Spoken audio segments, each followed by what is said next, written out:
Balingani, Mabhungu namatshitshi, sanibonani, ngu-Spooky N isiZulu lona. Namhlanje sizokwenza umbhalo wobuciko obizwa ngokuthiwa Impi Yabomdabu Isethunjini, obhalwe ngu-J.C. Buthelezi.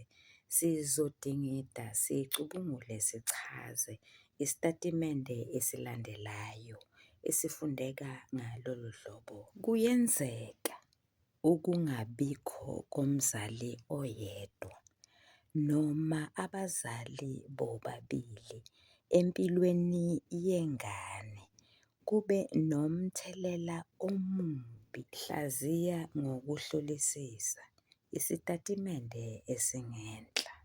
Fakazela lesi sitatimende ubhekise kulaba balingiswa: uLinono, uMelodi, enovelini ethi Impi Yabomdabu Isethunjini.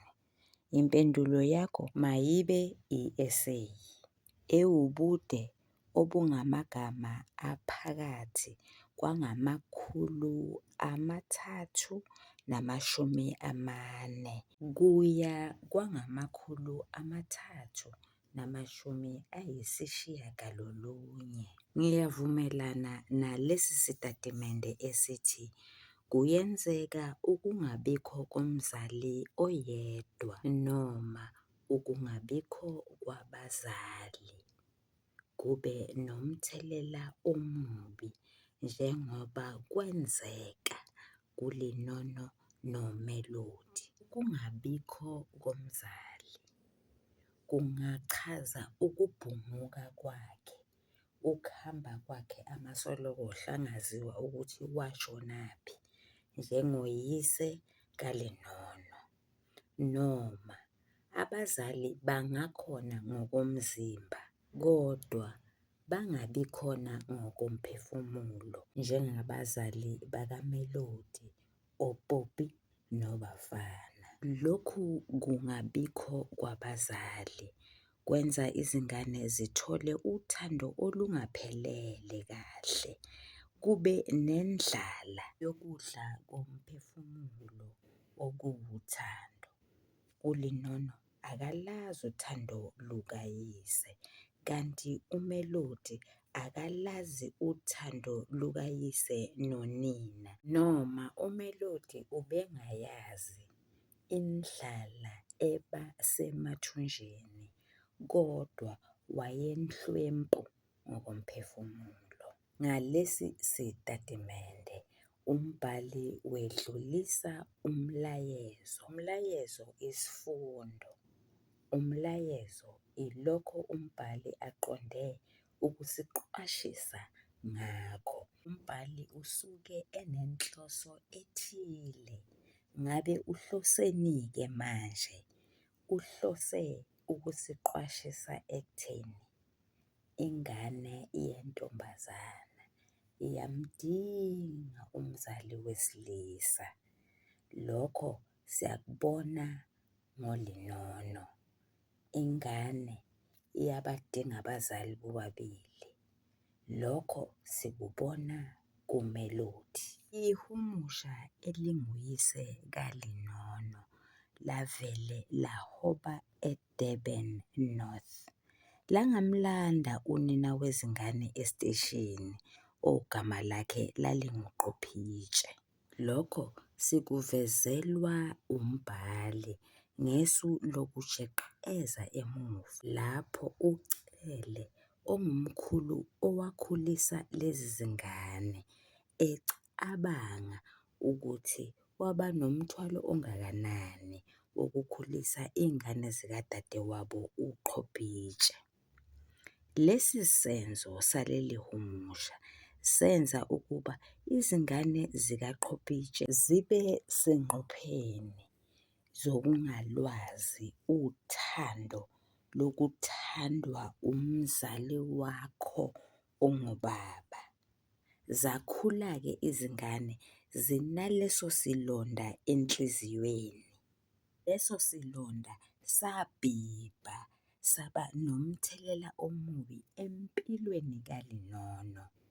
Ngokufuna lolu thando angalutholanga kubaba wakhe. ULinono wafuna uthando ezindaweni nasebantwini abangabanga namsebenzi naye. Wavumela oSkhotheni ukuba bamdonsele eSkhotheni. Agcinanga lapho, bamnukubeza, bamshiya nezingane ezimbili. Ngokwamagugu nosikompilo, lezo ngane angeke akwazi ukuzikhulisa uma ngabe esezogcina eganele engxenye. Nangempela kwabanjalo, wazishiya nomkhulu wazo uCele, wahamba wayogana engxenye. UBafana noPopi bebangabazali abakhona ngokomzimba kodwa bengekho ngokomphefumulo. Isikhathi sikaPopi wayesichitha emihlanganweni eminingi yakobelungu. UPopi echitha isikhathi eside edlala igalofu, edlala ithenisi, kuze athamele izindaba zezikhundla emisebenzini. UMelodi ukhuliswa ugogo uMaxabushe, ukhuliswa ukudlala upiyano, ukhuliswa yi-TV kanye nocingo.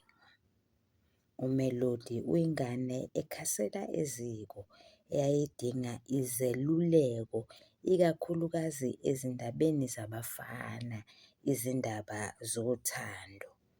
Unemizwa, uzizwa ethanda uPrince kanti uPrince lona uwumlungu, kodwa akakwazi ukutshela unina uPopi lezo ndaba. Uzitshela ugogo uMaxabushe, naye ongeke akwazi ukumeluleka umntwana noma ingane ngokuphelele ngoba engeyena umzali wayo. Uma ugogo uMaxabushe eluleka uMelodi ukuthi makaye kunina ukuze akwazi ukuthola ulwazi ngezindaba zabafana embeleni ogwansile, uMelodi akuveze kucace ukuthi yena nonina kabazani, bayiMpumalanga neNtshonalanga. Unina uhamba ekuseni abuye ebusuku. Uma ebuya ukhathele, ubuyela ukufunda. UMelodi uxoxela ugogo uMaxabushe ukuthi unesifiso sokuthi yena nonina sengathi bangafana nalezi zingane azibona njalo zibabele ukuyogibela emabhasini kodwa zibe zihamba nabazali bazo, ikakhulukazi onina, zixoxa kumnandi. Ubone nje ukuthi laba bantu bayezwana ngoba yena nonina cha, akukho okubahlanganisayo. UMelodi uthi unina wazi ukuphawula, alawule, athethe ikakhulukazi uma ngabe begibele emotweni yakubo. Akaxoxe nabo. Lokho kuveza ukulangazela ukuthi Popindeni, njengoba uthetha nje, njengoba ulawula nje, njengoba uphawula nje, ngabe uphawula entweni ethinta impilo yey'ngane zakho kunokuba umzali ongekho. Lokhu esithi phecelezi is an absent parent. Kuyacaca ukuthi uMelodi ufuna ukunakwa, ufuna ukuthandwa. Inkulumo kaDr Mdlalose kanye noBafana ikucacisa ngokusobala ukuthi uBafana ulambisa izingane zakhe ngokwezothando. Akudlalwa nangane kwangubane, akuvakashelwa mindeni, zihlobo, makhelwane. Akabazi abangane bezingane zakhe ubaze kuphela ngamagama, akazeluleki iy'ngane zakhe. Kanti sizofunda kanjani? Sihle phela isiZulu sithi indlela ibuzwa kwabaphambili. Bazobuza kanjani abantwana bafana? Ngoba ubafana ufana nomuntu ongekho. Kunoqhekeko emzini kabafana. Kukhona i-division of labour. Imisebenzi eyenziwa ubafana nemisebenzi eyenziwa ubhobhi. Izingane ezikabhobhi, izinja ezikabafana. Kuhanjwa ngezimoto ezingefani. Ngisho kuyiwa nje esontweni. Kungani umndeni ungahambi wonke kuxoxwe nje?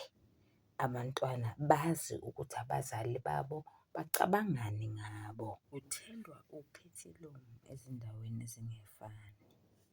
Obhobhi nobafana banabangani abangefani. Ngokubona kwakho mfundi, ngokubona kwakho mlingani, ikuphi la ubhobhi nobafana bezobe behlanganyela khona, benza okufanayo khona, bevumelana khona ukuthi iy'ngane zabo mazikhuliswe kanjani? Iphutha ubafana nobhobhi ababelenza ukuthi uma kwenzekile ngalelo langa ukuthi badle ndawonye isidlo sakusihlwa, bebaba newayini, nezingane ezifundayo bakithi ziphuze iwayini. U-Euthanasia oyindodana kabafana waze wezwa empaphala ukuthi iBhayibheli lithini mayelana nokuphuza iziphuzo ezidakanayo. U-Euthanasia ubuya nokuthi iBhayibheli lithi iwayini lingumedeleli, bonke abaduka ngalo bayiziwula. Lokho kungumthelela omubi ngoba okokuqala izingane ziyaphuza. Okwesibili, indodakazi nokuthi ufuna ukufundela ini, hhayi bo, ingane iku-Model C School. Abanye bathi former, it doesn't matter. Kodwa yazi ukuthi kufuna ukufundela ini. Inkinga phela leyo. Lokho kuchaza ukuthi uMelodi ubengana-direction. Lokho kuchaza ukuthi uMelodi ubengalutholi usizo kubazali bakhe. Ugogo uMaxakushe uthi abazali abanaso isinqo, bamatasa njalo, bayaphuma bayangena, phathaphatha bakhona. Phathaphatha uthi uyabuka abazali kudala badumise imoto zaya. Uma bekhona bahlala ocingweni amasolokohlo. Loko kwenza ukuba kube nesikhala phakathi kwabazali ney'ngane. Kwenza ukuba abazali bangakwazi ukunika iy'ngane zabo uthando. Lokho kwenza ukuthi iy'ngane zibe nendlala nokudla komphefumulo. Izingane azilazi uthando lwabazali bazo.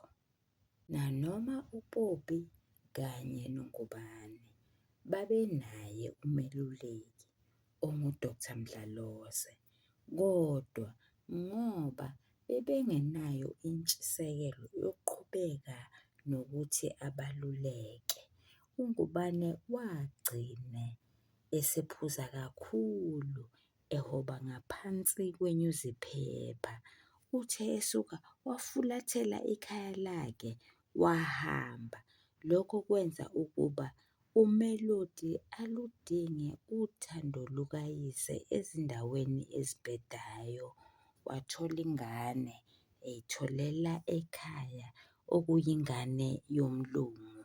Waphinda futhi okwesibili wathola ingane nomuntu-ke manje onsundu, igama lakhe linguMandla. Naye usenezingane ezimbili ezingenabo obaba. Sefana nse noLinono. Awusekho umehluko wokuthi uLenono waphila ngey'nkathi zakudala, uMelody uphila enkathini yamanje. Bobabili bayefana, bashiywe ngoyise babo. Lokho kwabenza bafuna uthando ezindaweni ezabaholela enhluphekweni.